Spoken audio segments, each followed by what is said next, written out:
Wih, ngerinya tuh. Wah. Sini mati. Saat ini Pak, getaran rumah retak memang ada pergantiannya, tapi tidak sesuai Pak. Hampir 2 bulan, hampir setahun baru diperbaikin. Itu pun perbaikannya cuma di pelamir doang. Untuk apa seperti itu? Jadi kasih kepada Ketua Komisi seluruh instansi terkait kita turun ke lapangan. Terima kasih. Ingin membacakan dulu apa maksud dan tujuan dari LSM Formula untuk melaksanakan hearing atau rapat dengar pendapat pada hari ini. Maksud dari LSM ini ada 3. Yang pertama ketenagakerjaan, yang kedua blasting atau peledakan, yang ketiga tentang underpass. Tapi untuk mendalam dengan maksud dan tujuan LSM pada siang hari ini, saya kasih kesempatan kepada LSM untuk memaparkan apa semua dari 3 poin ini yang dimaksud dari LSM. Saya mohon untuk pembicara atau yang mewakili dari LSM untuk segera memaparkan. Kerja ini di sana Pak, banyak masyarakat yang tidak bekerja, baik dari Kabupaten Sumatera Baru maupun lingkungan tambang batubara yang ada di sana. Saya pernah membawa beberapa orang, baik itu melalui kepala desa, tidak ada satu pun yang masuk.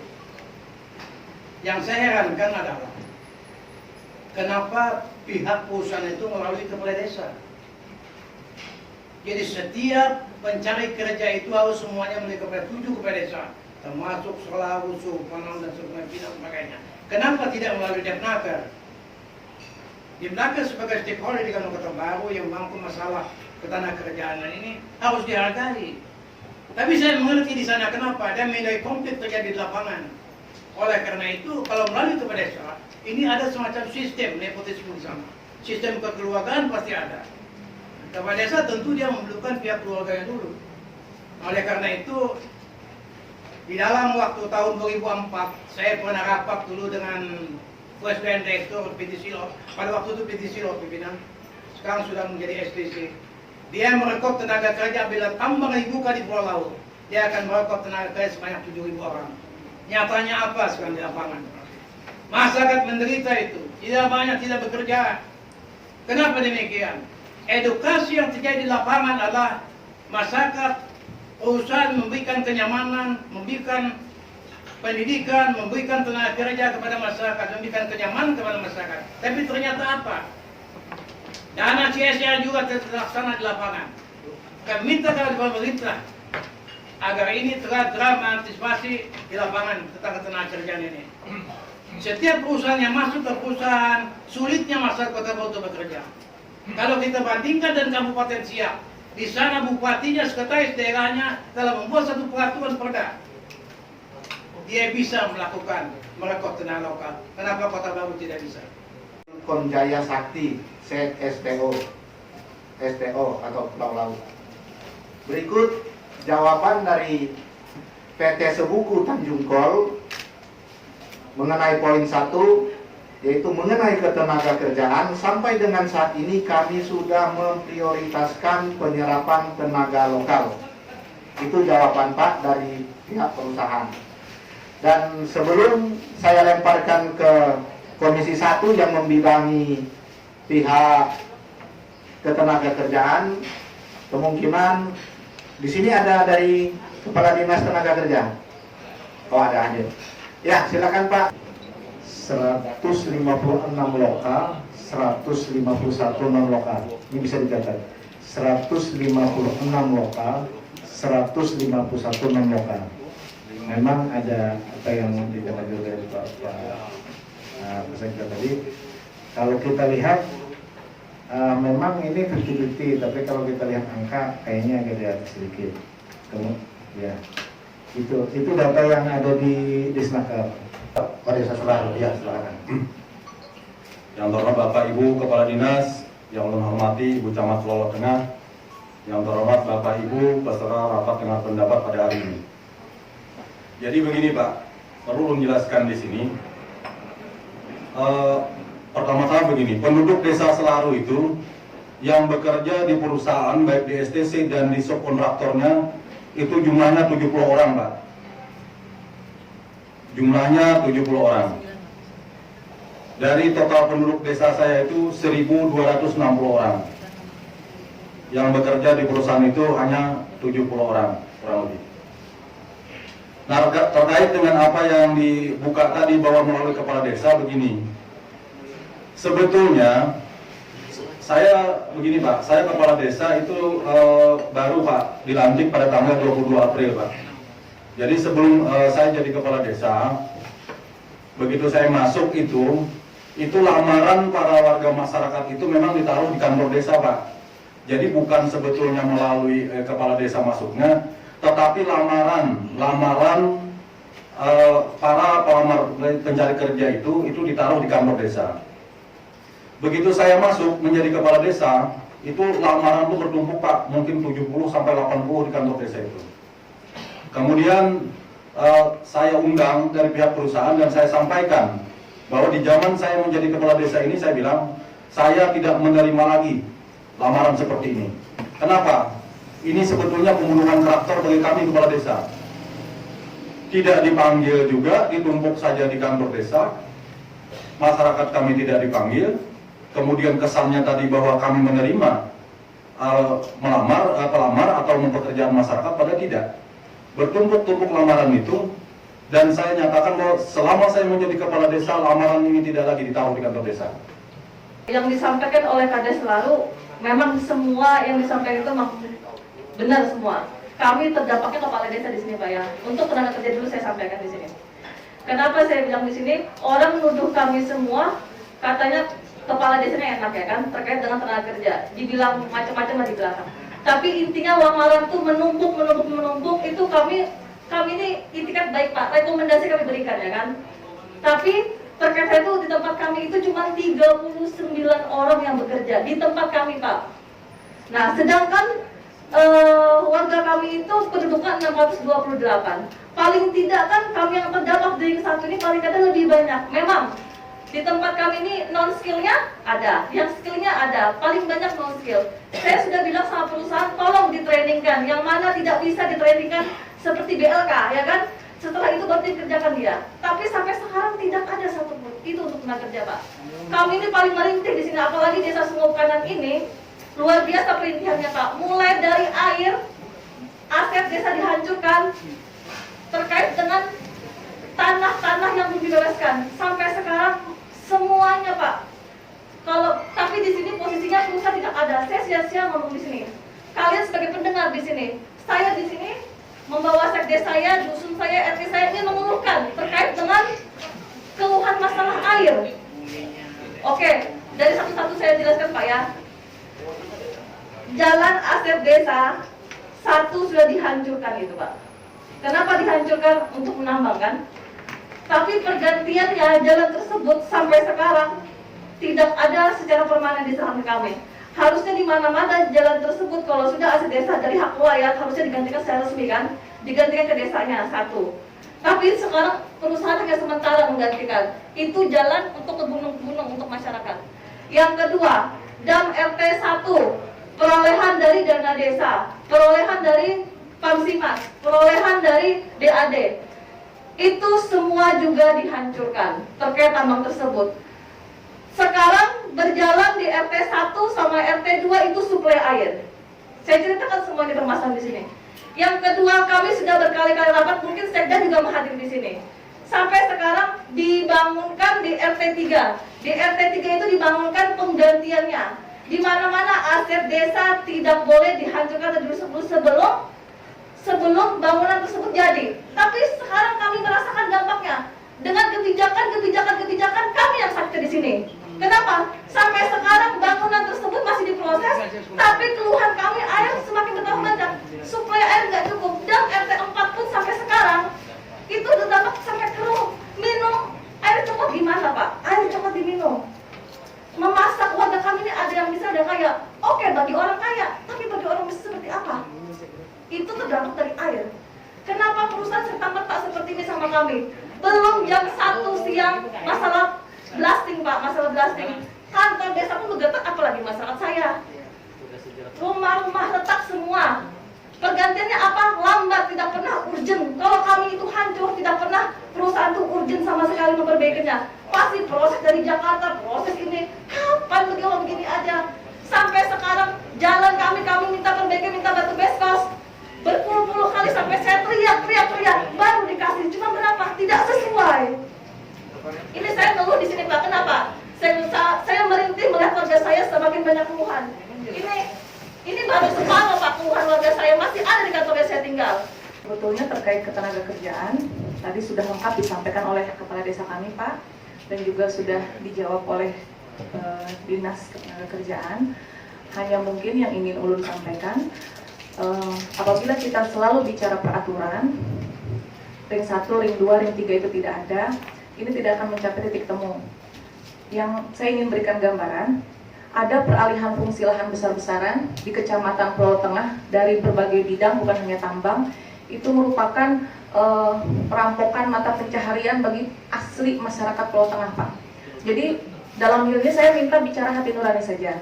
Mungkin kepala desa kami ini melihat masyarakat lahan sudah hilang Pak, petani juga sudah tidak terlalu optimal lagi. Nah, kemana lagi kami nih mau bekerja? Sementara ada beberapa perusahaan besar yang baru berdiri, tambang kan, tambang bukan tambang Dadayan ya, tambang batu bara gitu, perusahaan besar.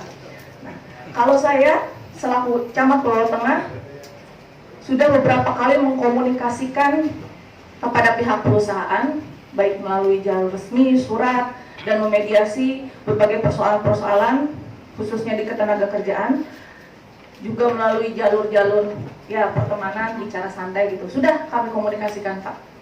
Kalau tidak salah 5 kali ya Bu Kades? Iya. Sungguh 3 kali, selalu 2 kali di kantor camat, mungkin beberapa kali lah. Betul.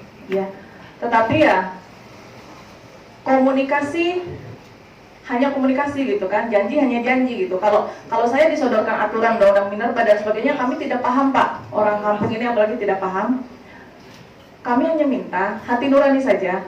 Mungkin betul kata Bapak Kepala Pimpinan Rapat, diadakanlah pelatihan bengkel atau apa. Kalau memang niatnya ingin mempekerjakan masyarakat, ingin membangun Kecamatan Pulau Tengah, tentu ada langkah-langkah gitu kan, ada langkah-langkah yang real. Misalkan dilatihlah masyarakat kita, dilatih masak atau dilatih bengkel, dilatih menyupir, itu kan bisa sebetulnya. Karena tentu dalam bisnis tambang yang besar, triliunan rupiah itu ada perencanaan. Seperti kita di pemerintah juga ada perencanaan. Nah, tolonglah sisihkan sebagian anggaran dari perencanaan itu untuk pelatihan kepada masyarakat. Dan saya ini sudah mengkomunikasikan kepada dulu Bapak Dr. Budi beserta Pak Bagus juga dari pihak STC, kemudian beliau kan diganti ya, ada pergantian.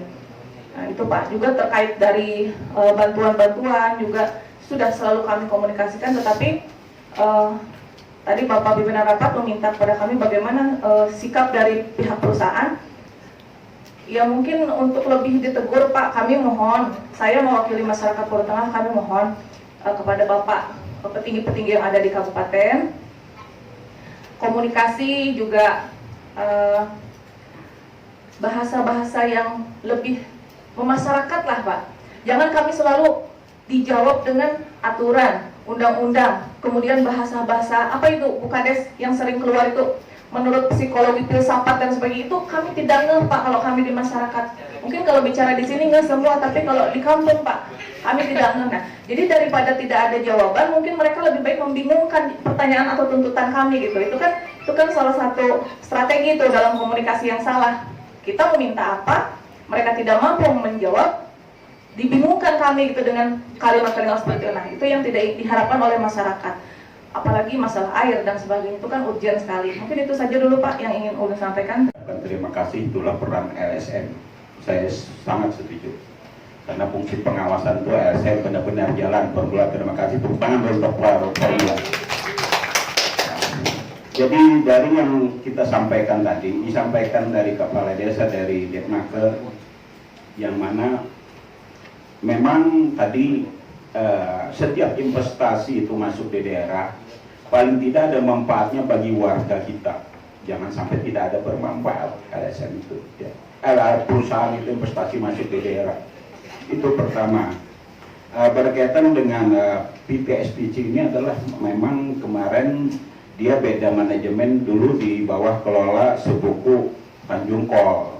Sekarang manajemennya berubah total, Pak. Jadi karena kepemilikan saham. Jadi kepemilikan saham dari Sebuku Tanjung Kol cuma 20%. Otomatis semua manajemen itu STC yang mengatur. Kalau sudah saham lebih dalam aturannya ini yang akhirnya mungkin dulu waktu diberikan izin komitmennya ada, waktu Tanjung Kol karena berubah ini yang tidak menyambung. Kalau saya amati tidak nyambung.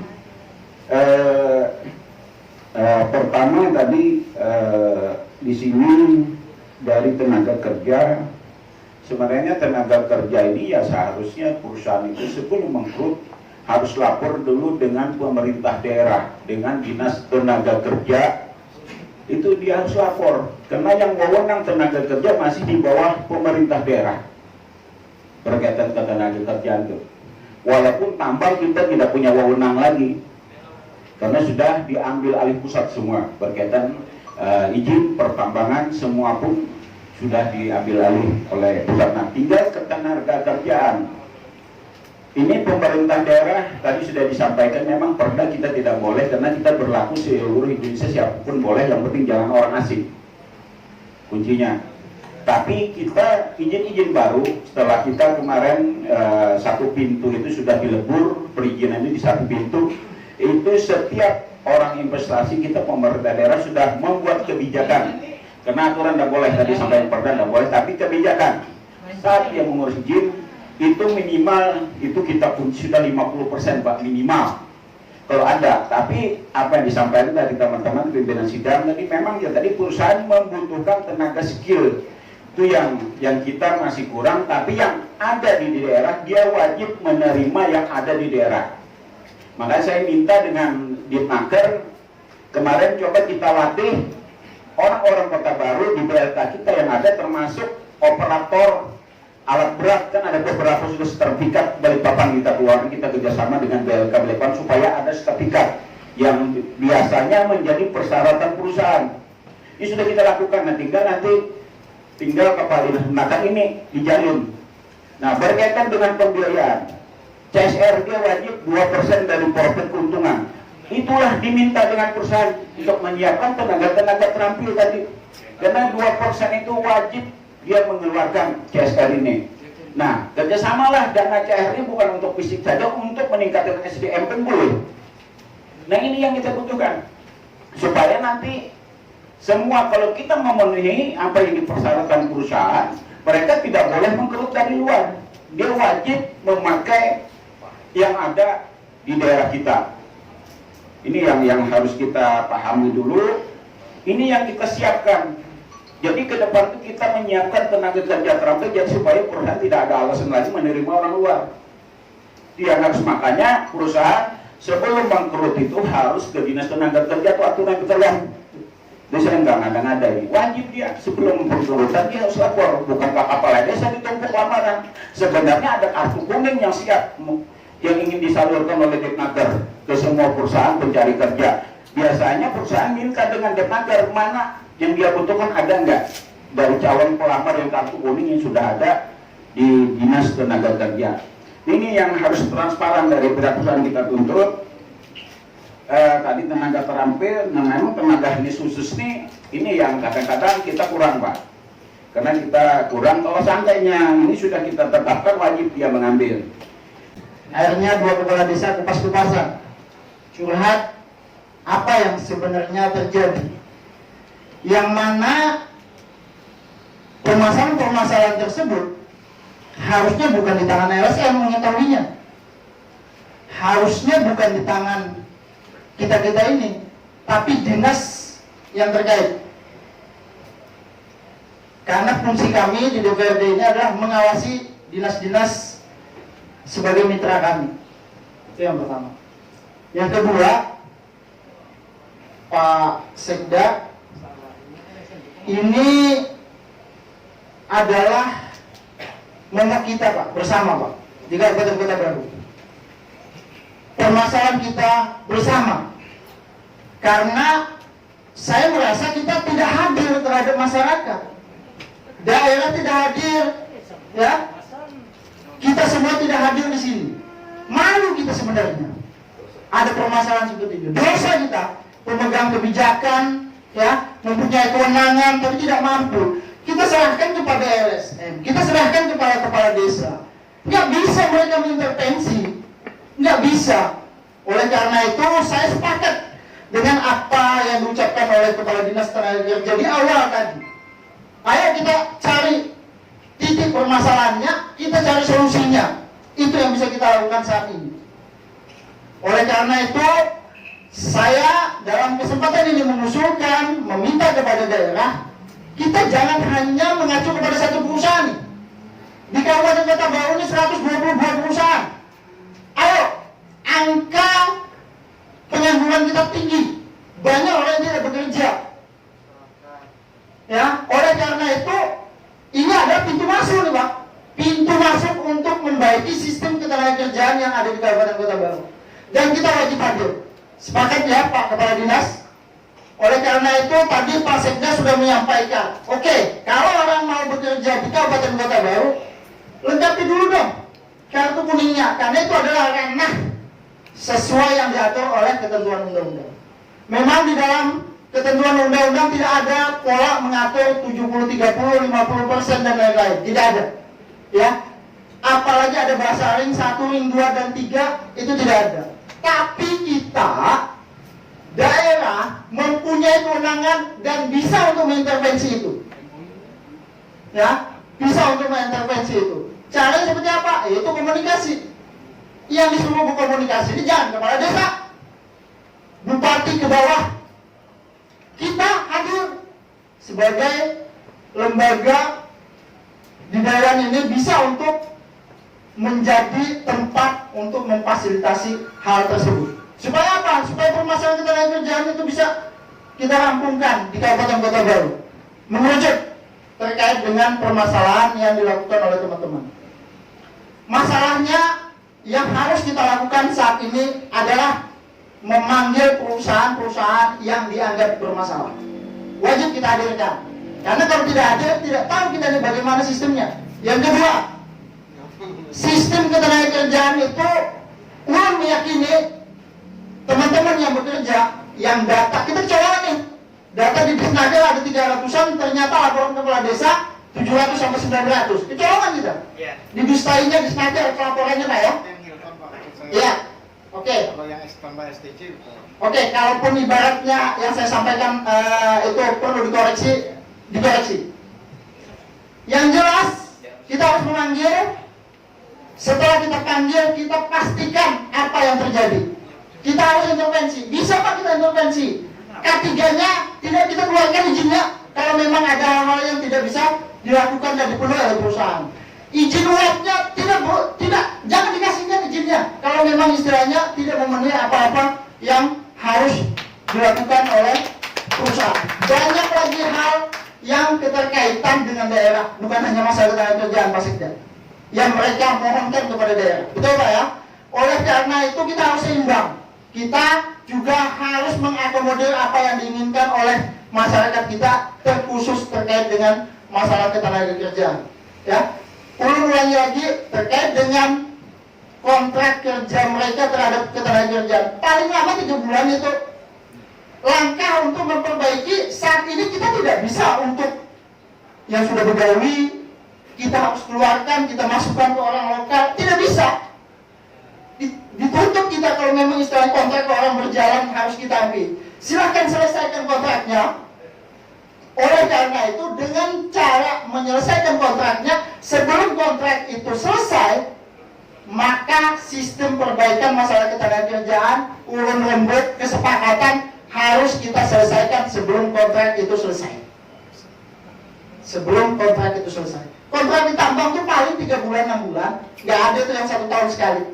3 bulanan paling awal. Sebelum 3 bulan kontrak berakhir itulah apa-apa yang direncanakan dari desa. Silakan naikkan atensinya apa. Dari Ibu Camat silakan naikkan atensinya, mintaan seperti apa.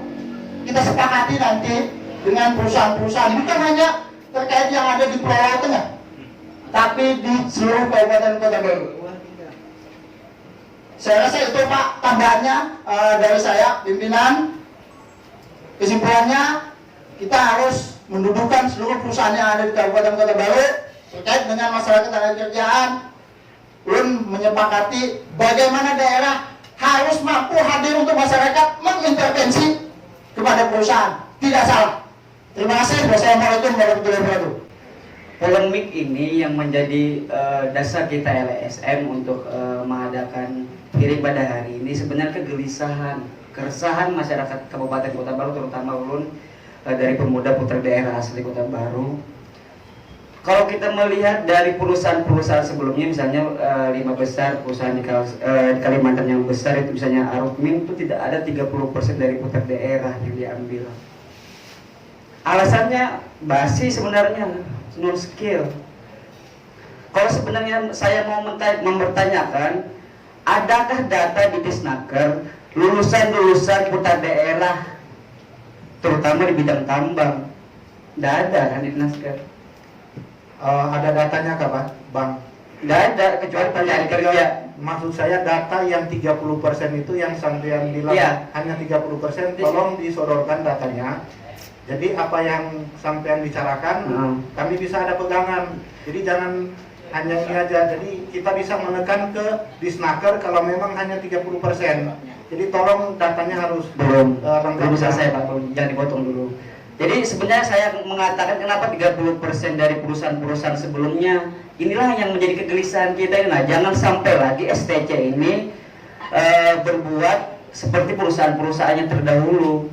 Sebagaimana misalnya dengan IUP, itu kan 25.000 menurut salah Bang ya. IUP pertama itu ya Bang Rohmat, 25.000 itu tenaga kerja.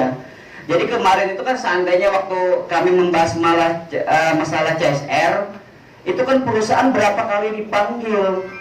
Artinya di sini apa? Eksekutif maupun legislatif yang mengundang pihak perusahaan itu diremehkan. Berapa kali diundang itu tidak hadir sama sekali. Nah, di sini jangan sampai disalahkan bahwasanya wajar aja masyarakat Kota Baru tidak percaya lagi dengan pemerintah daerah.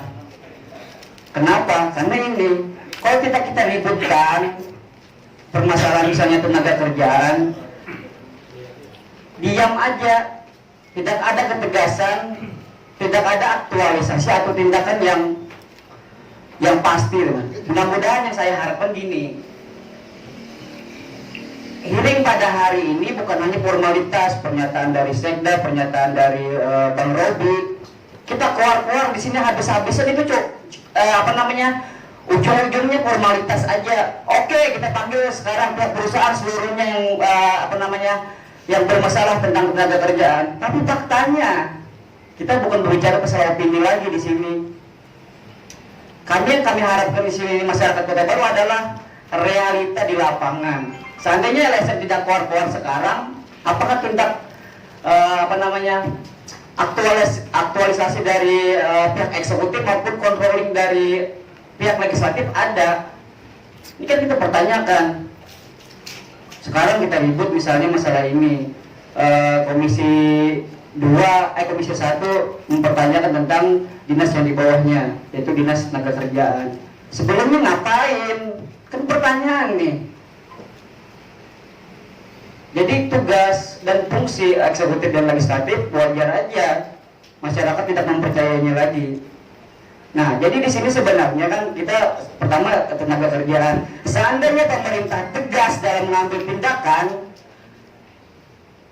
Undang-Undang tentang Perda tahun 2018 nomor 3, setiap perusahaan wajib membuat jalannya sendiri, itu sudah ditutup Bang. Mohon maaf Bapak. Yang dimaksud 25.000 itu adalah izin konsesi IUP ya. IUP yang diterbitkan itu 2010 ada 25.000 hektar. Nah, berbarengan dengan IUP itu ada komitmen MOU ya, berkaitan dengan tenaga kerja itu sebesar 75% harus merekrut tenaga kerja lokal. Yang memang kemudian tidak didetailkan lagi di sana. Saya sepakat dengan Bang Robi tadi bahwa saya tenaga kerja di Dinas Tenaga harus memetakan ini bagaimana sistem tenaga kerja ini. Nah, kemudian jadi problem karena kita bicara bagaimana solusi, saya sepakat tadi agar kemudian forum punya solusi. Sampai saat ini kita tidak pernah tahu berapa besar kebutuhan tenaga kerja oleh PT Sebuku. Itu harus jelas, karena saya yakin setiap perusahaan dia punya planning kok, kebutuhannya berapa sih, jangan sampai ternyata kebutuhan dia itu 1000 tapi kita punya stok 5000, mau dipaksa pun juga akan susah. Sehingga ada prioritas di sana. Kedepannya kemudian bagaimana kemudian yang satu ini kebijakan tadi ya, prosentasenya seperti apa, itu harus dibangun memang. Sehingga nilai 75% itu harus dihitung dari kebutuhan dia seberapa, kemudian tahapannya seperti apa. Nah ini yang sampai saat ini kita tidak pernah tahu seperti apa sistem rekrutmennya, keperluannya seperti apa. Sehingga kalau ada plan ini kemudian bisa diselaraskan. Sehingga berapa sih harus dicetak kader di BLK tadi untuk mensuplai perusahaan tersebut. Belum lagi nanti terkait dengan perusahaan yang lain. Saya kira ini sekedar untuk menambah. Menambang batu bara melalui underpass. Pada waktu awalnya, tambang batu bara ini boleh saja dia membawa batu, membawa pasir, untuk apa? Untuk pembangunan kantor di sana, shipping. Ternyata pada waktu itu saya bisa mampir di kantor shipping SDC ini di Sebuku Tanjung Kol. Saya bilang, Pak, kenapa lewat itu melalui batu bara, melewat jalan provinsi? Ini jalan masyarakat. Provinsi punya. Wah, kami pakai sebentar kalau rusak kami pakai. Oh, tidak bisa. Saya ada kantornya dan shippingnya. Tidak boleh Anda melakukan ini. Tapi namanya perusahaan itu memau, jadi Banjar itu memau, melawan.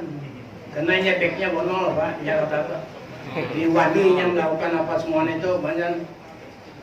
Nah, oleh karena itu saya minta pimpinan, dia membawa batu bara itu harus mempunyai underpass. Sampai saat ini setahun lewat sudah. Setahun lebih dia tidak menggunakan underpass. Sudah ribuan ton dia kirim tambang Pulau Tengah. Ribuan ton. Berapa triliun uang sudah itu. Masa underpass, satu underpass bisa dibuat. Bagaimana itu pimpinan? Oleh karena itu dari sempat ini kami minta melalui pimpinan rapat, melalui sekretaris daerah agar tutup sementara kelewatan daripada batu bara membawa ke pelabuhan. Mungkin itu bisa disampaikan. Tutup sementara. Saya langsung saja. Kebetulan berkaitan dengan blasting ini, kewenangannya itu Mabes Polri. Saya di Polsek Pulau Laut Tengah itu cuma pengamanan saja, Pak. Pengamanan. Apabila mau dilaksanakan blasting, baru kita melaksanakan pengamanan untuk pelaksanaan blasting. Sebetulnya ini ranahnya Pak Kasat Intel. Yang tahu persis di blasting itu kan Kasat Intel. Cuma sepengetahuan saya, untuk perusahaan apabila mau melaksanakan blasting itu pasti ada pemberitahuan. Dan jarak-jaraknya pun sudah ditentukan, disterilisasi dan dijaga oleh anggota dan security yang ada. Dan apabila ada kejadian atau waktu blasting itu ada rumah yang retak atau tanaman yang rusak, itu akan turun tim dari perusahaan akan mengecek. Dan mungkin perusahaan kan memiliki SOP. Apabila sudah dicek memang benar, pasti akan dilaporkan ke pimpinan dan akan diproses, akan diganti. Sesuai sepengetahuan saya, ya mohon maaf ini sepengetahuan saya, karena saya juga baru 5 hari Pak menjabat Kapolsek Pulau Laut Tengah. Kebetulan saya baru 5 hari ya diberi kepercayaan sama pimpinan untuk menjabat Kapolsek Pulau Laut Tengah. Jadi untuk lebih jelasnya lagi, kita sambil berjalan nanti saya tanyakan juga dengan Kasat Intel. Kalau memang ada yang perlu disampaikan, silakan. Saya terbuka di Polsek Pulau Laut Tengah. Siapa saja silakan datang ke Polsek. Saya sebagai pengaman di Pulau Laut Tengah. Bagaimana situasi Pulau Laut Tengah itu kondusif, kita sama-sama kerjasama. Baik masyarakat maupun aparat yang ada di Pulau Laut Tengah. Mungkin itu saja Pak Pimpinan yang dapat saya sampaikan.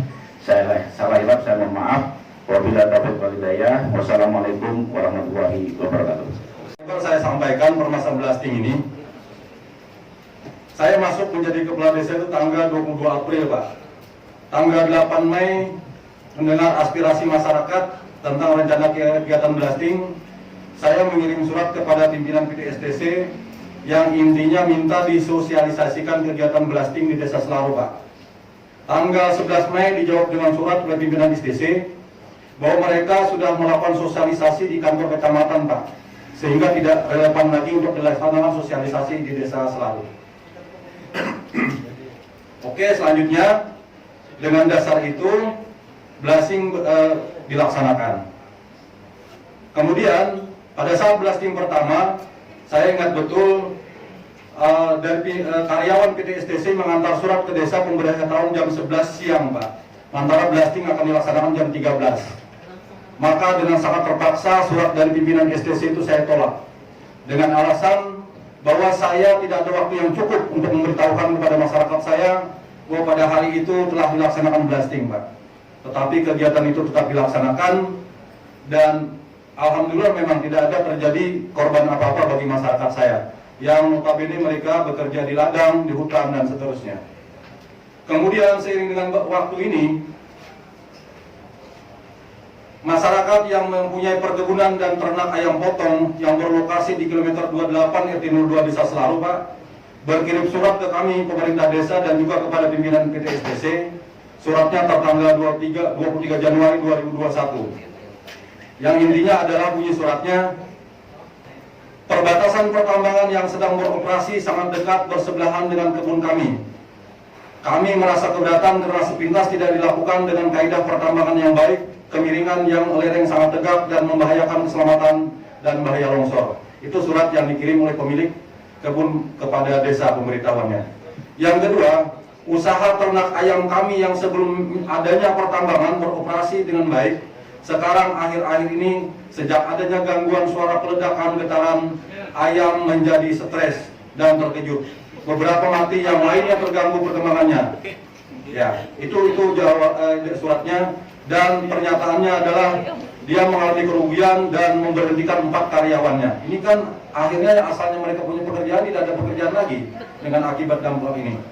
Yang ketiga, air sumur yang biasanya dipakai untuk kegiatan di lokasi ternak ayam potong tadi itu tidak bisa dipergunakan lagi karena sangat sulit untuk disedot airnya. Mungkin ada penyempitan atau apa, karena lokasi antara kandang ternak ayam potong ini berjarak kurang lebih 300 sampai 400 meter saja dari lokasi blasting.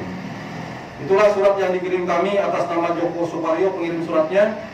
Dan selanjutnya di wilayah kami itu ada juga peternakan ayam potong dan kebun-kebun masyarakat yang semuanya pada saat blasting mereka harus keluar, Pak, dari lokasi tersebut karena dikhawatirkan akan menimbulkan bahaya. Itu yang terjadi di desa kami, Pak. Nah, kemudian terkait dengan dampak-dampak tambang, Pak, mohon izin saya sampaikan karena ini satu forum yang mungkin harus diketahui oleh orang banyak, bahwa di seputar tambang itu ada namanya Sungai Hanau di RT 2, Pak. Sungai ini dimanfaatkan oleh masyarakat untuk mengambil air minum. Dan ini digunakan bukan saja untuk warga desa Selaru, tetapi juga oleh desa-desa tetangga, Pak. Desa Makarpura, desa Salinu, bahkan desa Sulukanan juga mengambil air di situ. Nah, belakangan ini karena di sungai itu di atas adalah tambang yang jaraknya kurang lebih 300 meter saja dari lokasi itu, maka sungai itu apabila hujan keruhnya luar biasa, Pak, sehingga tidak bisa dimanfaatkan lagi. Dan kami sudah sampaikan kepada pimpinan perusahaan bahwa untuk menanggulangi ini, mohon sedianya pihak perusahaan berkenan minta dibuatkan alternatifnya itu adalah embung yang jauh dari lokasi tambang dan dekat dengan pemukiman masyarakat, serta juga minta dibuatkan alternatifnya adalah sumur bor. Dan kalau itu sementara tidak bisa dilakukan, kami memohon kepada pimpinan perusahaan untuk disuplai air bersih dalam per minggunya 4 tangki. Namun alhamdulillah, Pak, sampai hari ini tidak diberikan oleh perusahaan. Padahal sungai itulah yang harapan kami untuk mengambil air. Itu tidak, kami sudah bersurat, Pak, ke perusahaan, tetapi tidak ditanggapi. Nah, terkait hal-hal lain, Pak, karena lokasi tambang itu di atas perbukitan, sehingga ada beberapa perkebunan masyarakat ketika air hujan itu lumpurnya turun ke kebun masyarakat, Pak. Dan itu juga sudah dilaporkan ke pihak perusahaan, juga belum ada tanggapan yang signifikan dari perusahaan. Serta di seputaran jalur hauling itu ada beberapa perkebunan masyarakat. Dan terakhir masyarakat berkirim surat kepada perusahaan itu ada 12 orang yang meminta kompensasi dari perusahaan. Dan saya sendiri yang mengantar bersama pemilik lahan itu ke perusahaan. Dan sampai hari ini belum ada jawaban resmi dari perusahaan. Itu permasalahan tambang yang lain. Dan perlu saya sampaikan Pak di sini, kami tanggal 28 Januari 5 kepala desa diundang ke kantor STC membahas tentang rencana kegiatan pengadaan bibit dan penyediaan pupuk kompos di perusahaan. Apa yang disampaikan kepada kami pada saat itu adalah bahwa CSR yang tadi ceritanya 2% dari pertambangan itu Pak disampaikan hanya 271 rupiah Pak per ton CSR itu. Itu yang disampaikan kepada kami. Sehingga dari angka 271 rupiah per ton itu, target batubara yang keluar di tahun 2021 adalah 2,5 juta ton Pak. Angkanya itu kisaran sekitar 677 juta. Itu yang disampaikan oleh Departemen CSR kepada kami 5 kepala desa dan juga di bawah dalam forum rapat di Desa Selarun. Dan selanjutnya dari dana CSR yang 271 rupiah itu Pak, itu telah disampaikan kepada kami, itu akan dipergunakan untuk 5 desa di Ring 1 dan untuk Kabupaten Kota Baru Ring 2 dan untuk Provinsi Ring 3 Pak. Jadi sebetulnya dana itu tidak saja untuk kami yang terdampak di lokasi Ring 1, tetapi akan dipergunakan untuk Ring 2 dan Ring 3. Yang menjadi masalahnya adalah menurut kami sangat kecil sekali untuk bisa meningkatkan kesejahteraan di masyarakat kita umumnya di Kabupaten Kota Baru ini. Kalau hanya CSR 271 rupiah Pak.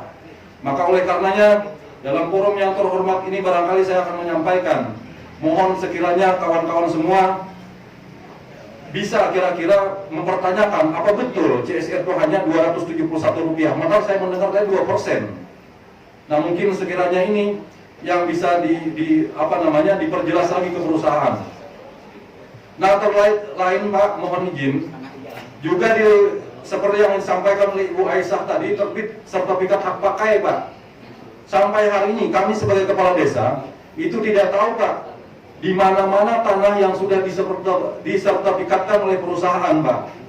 Dan kami berharap agar supaya tidak di kemudian hari tidak bermasalah bagi masyarakat kami, maka sekiranya perusahaan juga harus menyampaikan kepada kami bahwa mana-mana sesungguhnya tanah yang sudah dikuasai oleh perusahaan agar masyarakat kami tidak bermasalah. Nah sementara ini kami tidak tahu Pak di mana itu batasnya. Bahkan kemarin Ibu Camat menyampaikan kepada kami bahwa mungkin di antara kami 5 desa ini ada yang masuk area persawahan. Izinnya itu seluas 59 hektar. Sementara kami sendiri kepala desa tidak mengetahui itu di mana. Maka dalam kesempatan ini saya memohon agar sekiranya itu pihak perusahaan bisa menyampaikan kepada kami dan memberikan batas patok-patok yang jelas Pak, yang mana itu tanah yang sudah disertifikat oleh perusahaan. Nah kemudian ada permintaan lain Pak, itu pada malam hari lampu-lampu perusahaan itu mengarah ke jalan Pak, karena dekat sekali dengan jalan umum. Permintaan masyarakat pengguna jalan adalah mohon ketika malam hari lampu-lampunya itu jangan diarahkan ke jalan raya Pak, itu sangat membahayakan sekali bagi pengendara